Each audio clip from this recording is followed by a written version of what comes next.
You welcome to my Further Taught Me series, Volume 5, Series 31, titled The Nemesis of World Peace is the absence of the righteousness of Christ. Man's first priority on earth is to live in peace. And the only guarantee for peace on earth and everlasting peace in heaven is the commandments of the Most High, fulfilled in the righteousness of Christ only, no less, no more. Painfully, man spends his entire lifetime seeking for peace in futility, through self-delusional means which are outside the commandments of the Most High. Unfortunately, the world was deep in ignorance and iniquity that had held the world bondage away from the way of peace, until around the year 1 AD, or between 6 and 4 BC, when a man called Christ was sent from heaven by the Most High to the world to show by demonstration the way of peace and salvation on earth, and above all, the way to everlasting life and the peace of heaven, especially after our demise on earth by the first death.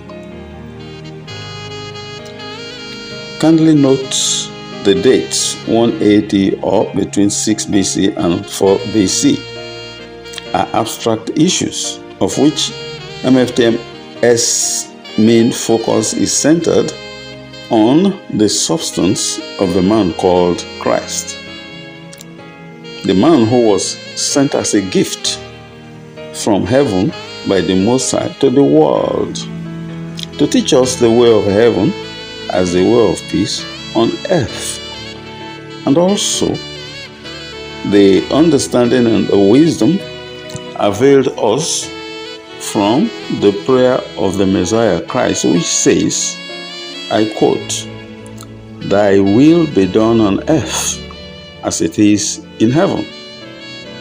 The Messiah of whom the Most High had said in the book of Matthew chapter 3 verse 17, "And lo," I quote, "and lo, a voice from heaven saying, This is my beloved Son, in whom I'm well pleased."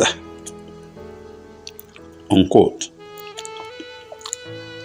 The man, Christ, who had declared in the book of John chapter 14 verse 27, "Peace I leave with you, my peace I give unto you, not as the world giveth, give I unto you.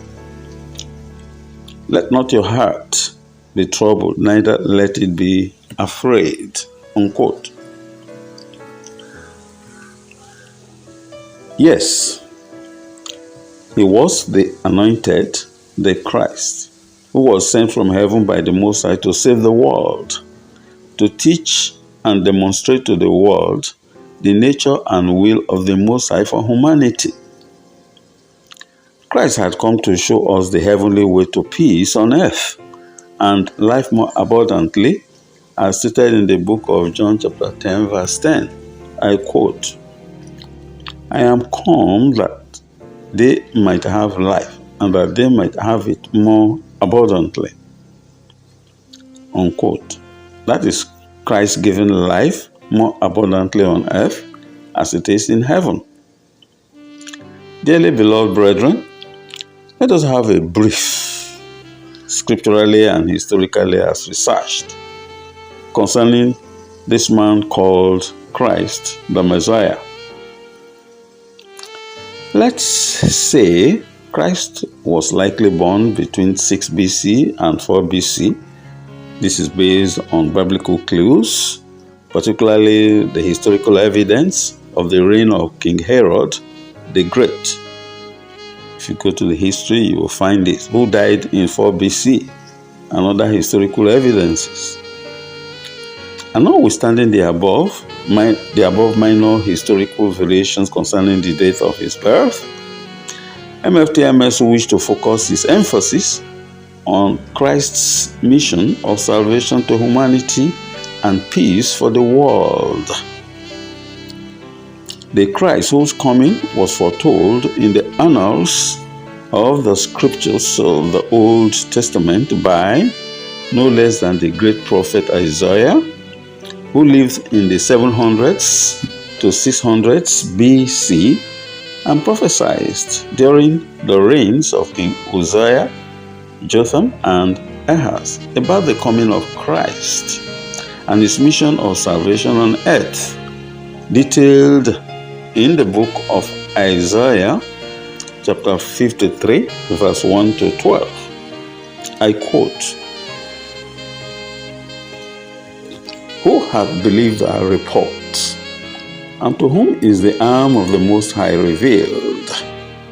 For he shall grow up before him as a tender plant, and as a root out of a dry ground. He hath no form nor comeliness, and when we shall see him, there is no beauty that we should desire him. He is despised and rejected of men, a man of sorrows, and acquainted with grief. And we hid as it were our faces from him. He was despised, and we esteemed him not. Surely he had borne our griefs and carried our sorrows. Yet we did esteem him stricken, smitten of the Most High, and afflicted. But he was wounded for our transgressions, he was bruised for our iniquities. The chastisement of our peace was upon him." Take note, the chastisement of our peace was upon him. "And with his stripes we are healed. All we like sheep have gone astray. We have turned everyone to his own way.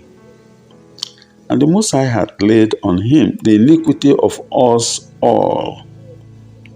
He was oppressed and he was afflicted, just like you and I, yet he opened not his mouth.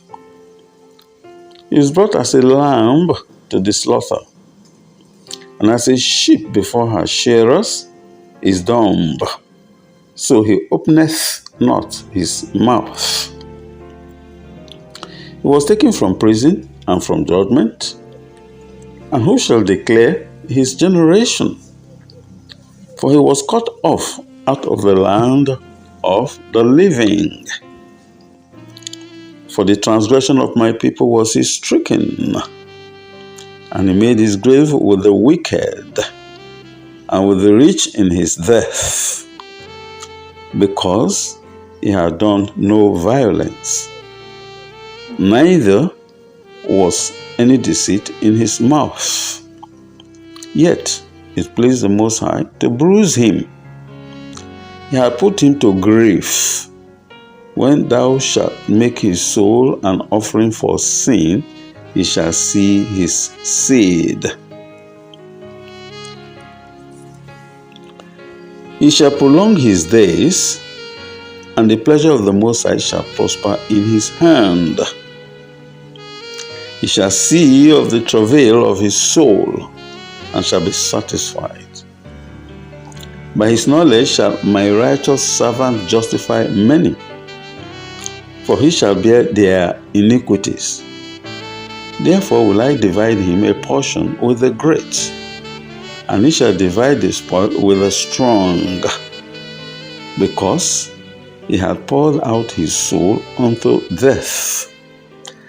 And he was wounded, he was numbered with the transgressors, and he bare the sin of many, and made intercession for the transgressors. Unquote. And now concerning the state of the world, how have we fared after all the works of righteousness of Christ? Which works were all demonstrated to us on earth, that we might find peace and life more abundantly, even unto eternity. And so he came to the world as the light of the world, but the world knew him not. According to the book of John, chapter 1, verse 9 to 14. That was the true light, which lighteth every man that cometh into the world. He was in the world, and the world was made by him, and the world knew him not. He came unto his own, and his own received him not. But as many as received him, to them gave he power to become the sons of the Most High, even to them that believe on his name, which were born not of blood, nor of the will of the flesh, nor of the will of man, but of the Most High. And the Word was made flesh, and dwelt among us. And we beheld his glory, the glory as of the only begotten of the Father, full of grace and truth. Unquote. Beloved brethren, notwithstanding the word of truth of the Most High through Christ, the unrepentant world has become increasingly distracted by the opium of Mammon, god of money. The opium used to simulate fake righteousness of the flesh.